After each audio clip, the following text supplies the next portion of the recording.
everyone, welcome to Sahu Education. Dear student, ଆମେ ଆଜି ଦଶମ ଶ୍ରେଣୀର ପ୍ରଥମ ଅଧ୍ୟାୟ ରାସାୟନିକ ପ୍ରତିକ୍ରିୟା ଓ ରାସାୟନିକ ସମୀକରଣ ବିଷୟରେ ଆଲୋଚନା କରିବା।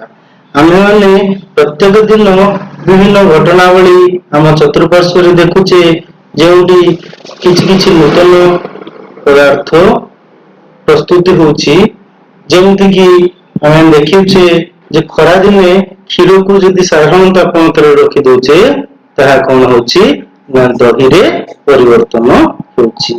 ସେ ପ୍ରକାର ଆମେ ଲୁହା, ତାୱା, କଡ଼େଇ, କଣ୍ଟା ଆର୍ଦ୍ର ବାୟୁରେ ଯଦି ପଡି ରହୁଛି ବା କୋଡ଼ି କୋଦାଳ ଇତ୍ୟାଦି ପଡି ରହୁଛି ବାହାରେ, ତ କଣ ହଉଛି ନା କିଛି ଦିନ ପରେ ସେଥିରେ କଳଙ୍କି ଲାଗିବା ଆରମ୍ଭ ହେଉଛି। ସେ ପ୍ରକାର ଯଦି ଅଙ୍ଗୁର ରହି ଘରେ ପଚି ଯାଉଛି, ସେଥିରୁ ଦୁର୍ଗନ୍ଧ ବାହାରୁଛି ଏବଂ ତାହା ଅସ୍ୱାଭାବିକ ପରିବେଶ ସୃଷ୍ଟି କରୁଛି। ଖାଦ୍ୟ ରନ୍ଧା ହେଲା ବେଳେ ମଧ୍ୟ ପରିବର୍ତ୍ତନ ଘଟୁଛି, ଯେମିତିକି ଚାଉଳରୁ ଭାତରେ ପରିବର୍ତ୍ତନ ହେବା। ଆମ ଶ୍ୱାସକ୍ରିୟା ବେଳେ ମଧ୍ୟ ଆମର ଅମ୍ଳଜାନ ଆମେ ଯୋଉ ଗ୍ରହଣ କରୁଛେ, ତାହା ଶରୀରରେ ବିନିଯୋଗ ହେଉଛି ଏବଂ ଆମ ପ୍ରଶ୍ୱାସରେ ଅଙ୍ଗାରକାମ୍ଳ ବାହାରି ଆସୁଅଛି। ଖାଦ୍ୟ ହଜମ ବେଳେ ଆମର ଏନର୍ଜି ବା ଶକ୍ତି ନିର୍ଗମ ହେଉଛି ଏବଂ ତାହା ଆମକୁ କାର୍ଯ୍ୟ କରିବାରେ ସହାୟତା ହେଉଛି। ତ ଏହି ସବୁ ଘଟଣାବଳୀ ଆମେ ଜାଣୁଛେ ଆମ ଚତୁଃପାର୍ଶ୍ୱରେ କେତେକ ଘଟଣା ଘଟୁଛି, ଯେଉଁଟା କି ଭୌତିକ ବା ରାସାୟନିକ ପରିବର୍ତ୍ତନ ଆମେ କହୁଛେ, ଯାହାକି ଆମେ ପୂର୍ବରୁ ପଢିଛେ। ଏବଂ ଭୌତିକ ପରିବର୍ତ୍ତନ କାହାକୁ କୁହନ୍ତି, ରାସାୟନିକ ପରିବର୍ତ୍ତନ କାହାକୁ କୁହନ୍ତି, ତାହା ମଧ୍ୟ ଭଲ ଭାବରେ ଆମେ ଜାଣିଛେ। ତ ରାସାୟନିକ ପରିବର୍ତ୍ତନ ଏକ ନୂତନ ପଦାର୍ଥ ସୃଷ୍ଟି ହୁଏ ଏବଂ ତାହାର ରଙ୍ଗ ଇତ୍ୟାଦି ପରିବର୍ତ୍ତନ ହୋଇଥାଏ। ଏହା ଏକ ସ୍ଥାୟୀ ପରିବର୍ତ୍ତନ ଏବଂ ନୂତନ ପଦାର୍ଥ ସୃଷ୍ଟି ହୋଇଥାଏ। ତେବେ ରାସାୟନିକ ପ୍ରତିକ୍ରିୟା କଣ, ତାହା ଜାଣିବା ପାଇଁ ତୁମ ମନରେ ଉତ୍କଣ୍ଠା ସୃଷ୍ଟି ହେଉଥିବ। ଆମେ କେମିତି ଜାଣିବା ଯେ ରାସାୟନିକ ପ୍ରତିକ୍ରିୟା ଘଟିଛି? ଏହି ସବୁ ପ୍ରଶ୍ନର ଉତ୍ତର ପାଇବା ପାଇଁ ଆସ କେତୋଟି ପରୀକ୍ଷା କରିବା। ଏବଂ ଆମେ କିଛି ପରୀକ୍ଷା କରିବା ପୂର୍ବରୁ ବା ପରୀକ୍ଷାଗାରକୁ ଯିବା ପୂର୍ବରୁ କିଛି ସତର୍କ ସୂଚନା ମନେ ରଖିବା ଦରକାର, ଯେ ଆପ୍ରୋନ୍ ପିନ୍ଧିବା ଦରକାର ଏବଂ କୌଣସି କେମିକାଲ ଜିନିଷକୁ ଶିକ୍ଷକଙ୍କ ବିନା ଅନୁମତିରେ ଛୁଇଁବା ନାହିଁ ଏବଂ ସାବଧାନତା ଅବଲମ୍ବନ କରିବା।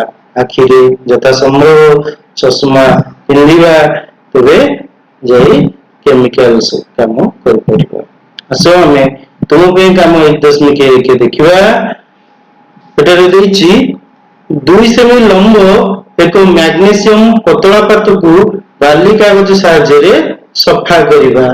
ତ ବାଲି କାଗଜ ସାହାଯ୍ୟରେ ସଫା କରିବା ଦ୍ୱାରା ତାହାର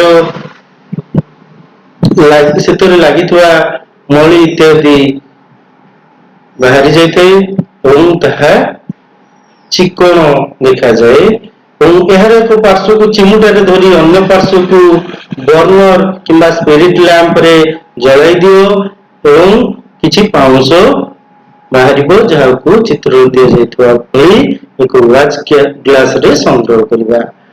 ଏବଂ ଆମେ କିଛି ତଥ୍ୟ ମନେ ରଖିବା। ସାବଧାନତା ଯେ ଆଖିଠାରୁ ଯଥାସମ୍ଭବ ଦୂରରେ ରଖି ମ୍ୟାଗ୍ନେସିୟମ ପାତକୁ ଜଳାଇବା। ତ ମ୍ୟାଗ୍ନେସିୟମ ପାତକୁ ଆମେ ଯେତେବେଳେ ଚିମୁଟାରେ ଧରି ସ୍ପିରିଟ ଲ୍ୟାମ୍ପରେ ଜଳାଇବା, ତାହା ଏକ ଧଳା ଶିଖା ଦେଇ ପ୍ରଦାନ କରିବ ଏବଂ ଏକ ଧଳା ଚୂର୍ଣ୍ଣ ବା ପାଉଁଶ ବାହାରିବ, ଯାହାକୁ ଆମେ କହୁଛେ ମ୍ୟାଗ୍ନେସିୟମ ଅକ୍ସାଇଡ MgO।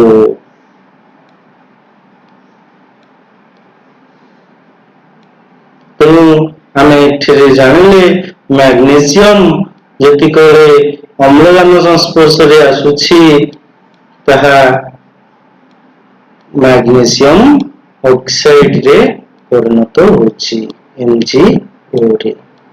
ଓକେ, तो आस देखा आउ एक तुम कम 1.2 जो एक परीक्षा नली किसी लेड नाइट्रेट रो द्रवण नवा आमको ये लेड नाइट्रेट रो संकेत मन रखा पड़ो जहाँकि पीपी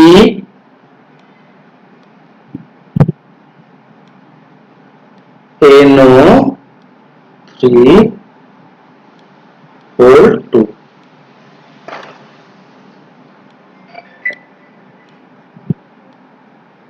तो यह एक जलीय द्रवण आम मन रखा आगू आम पढ़ा जे जलीय द्रवण को AQ और कठिन पदार्थ को SA जलीय एवं जल को L और गैस को G द्वारा स्मॉल G द्वारा दर्शा जाउछि। तो एठी तुम काम प्रथम आम ना जलीय द्रवण लेड नाइट्रेट PbNO3 जलीय द्रवण aqueous सॉल्यूशन ताको आम पोटेशियम आयोडाइड KI सहित जोटा कि जलीय द्रवण ता सहित प्रतिक्रिया करेबा। तो प्रतिक्रिया करेले आम कौन पाइबा ना potassium iodide sorry potassium nitrate KnO3 पाइबा। तो आउ आम कौन पाइबा लेड आयोडाइड ओ लेड आयोडाइड PbI2 पाइबा। तो तुम कम 1.3 रे देला एक कोनिकल फ्लास्क किंबा एक परीक्षा नली रे किछि जिंक दाना नियो। जिंक जार प्रतीक Zn किछि लघु हाइड्रोक्लोरिक एसिड HCl बा सल्फ्यूरिक एसिड जोटा को आम कहूचे संकेत H2SO4 नहीं कि प्रतिक्रिया करेगा। तो चित्र में दे जाइथवा बड़ी हमें एक कोनिकल फ्लास्क नबा से लघु सल्फ्यूरिक एसिड किंबा लघु हाइड्रोक्लोरिक एसिड एवं किछि जिंक दाना Zn नबा एवं एक ठिपी बा कप द्वारा बंद रखी ता मध्यम दे एक सूक्ष्म रंध्र दे काच नलीटी को बसई रखिबा। तो सावधानता आम एठारे कोन अवलंबन करबा ना एसिड को सावधान होई व्यवहार करो। जिंक दानार चारि पाखरे कोन घटुची देखी बा ओ कोनिकल फ्लास्क किंबा परीक्षा नली को स्पर्श करले देखिबा है ताती जाउची। तो ऊपर दे जितवा तुमटी तुम काम जो परिवर्तन है ताहा एक गोटे गोटे रासायनिक परिवर्तन।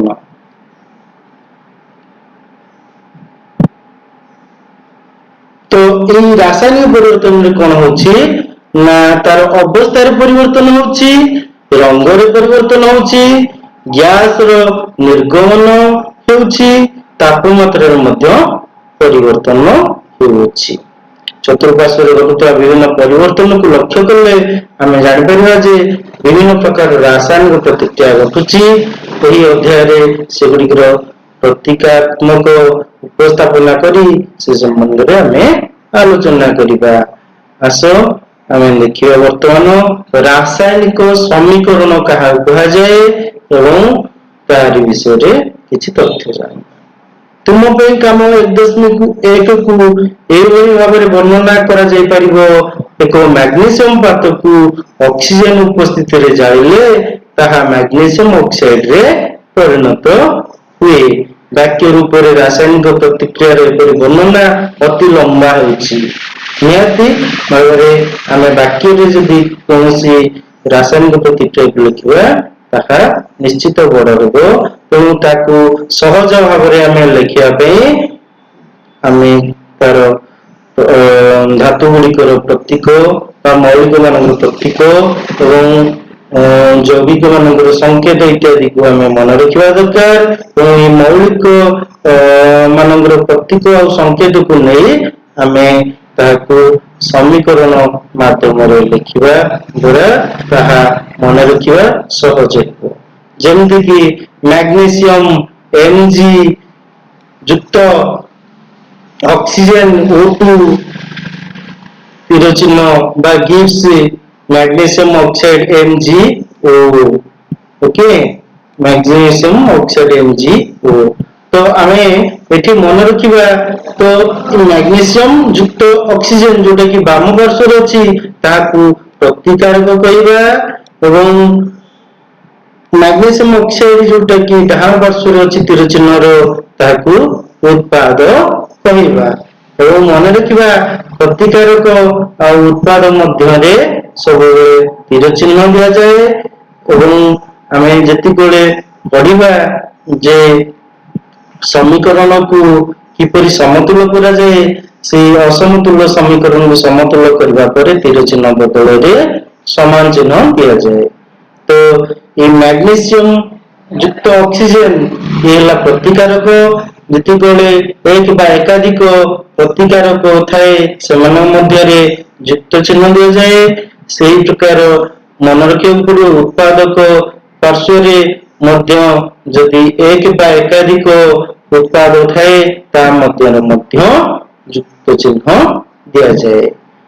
तो शब्द समीकरण प्रतिकारक गुड़ी को वाम पार्श्व रे LHS और उत्पाद गुड़ी को दक्षिण पार्श्व रे RHS लिखा जाए। प्रतिकारक उत्पाद मध्य एक तीर चिन्ह दिया जाए। तीरटी वाम रु डाहाण को होता है एवं यह रासायनिक प्रतिक्रिया रो दिग दर्शाई थाए। कारण आमे मैग्नीशियम को अम्लजान संस्पर्श रे आसिया फल रे मैग्नीशियम ऑक्साइड बाहरला तेणु हमर मैग्नीशियम ऑक्सीजन मिसिकरी मैग्नीशियम ऑक्साइड बाहर तोया पुचको तीर चिन्ह को हमें वाम रु डाहाण को देले। तो रासायनिक प्रतिक्रिया रे एकाधिक प्रतिकारक थले छवि मध्य युक्त चिन्ह बा एकाधिक उत्पाद थले ता मध्य युक्त चिन्ह दिया जाए जोटा हम आलोचना करते। तो वर्तमान लिखिबा रासायनिक समीकरण लिखिबा प्रणाली। रासायनिक समीकरण को उपस्थापन करबा पई अन्य किछि संक्षिप्त उपाय अछि कि? हां, अनेक संक्षिप्त उपाय अछि।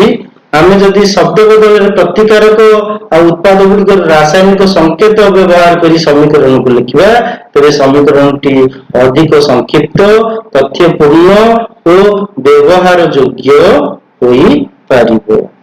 तेणु एक रासायनिक प्रतिक्रिया को रासायनिक समीकरण द्वारा प्रकाश करा जाए। वायु उपस्थिति रे मैग्नीशियम पातर प्रज्वलन प्रक्रिया को हमें जदि मन पकेबा हमें ऑलरेडी लिखि सारछे जे मैग्नीशियम Mg युक्त O2 gives MgO। यह एक रासायनिक समीकरण। यह को तीर चिन्ह वाम पार्श्व दक्षिण पार्श्व प्रत्येक मौलिक परमाणु संख्या अलग अलग रही। तो आमे प्रथम देखि रखिबा जे प्रत्येक मौलिक उभय उत्पाद और प्रतिकारक पार्श्व रे समान अछि ना असमान अछि। जदि मौलिक गुड़िक उभय पार्श्व रे उत्पाद और प्रतिकारक पार्श्व रे असमान थाए ताहाको असमतुल्य समीकरण कहा जाए बा स्केलेटल इक्वेशन भी कहा जाए।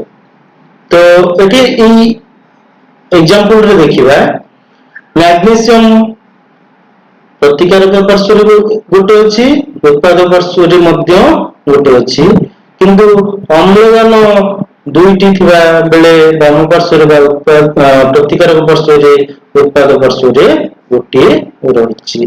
तेणु आमे एतरु जानले एठी मौलिक गुडी को असमान रहिछि ताहा एक असमतुल्य समीकरण एवं यहाकू मध्य सूचकीय रासायनिक समीकरण कहा जाए बा इंग्लिश रे स्केलेटल केमिकल इक्वेशन कहा जाए।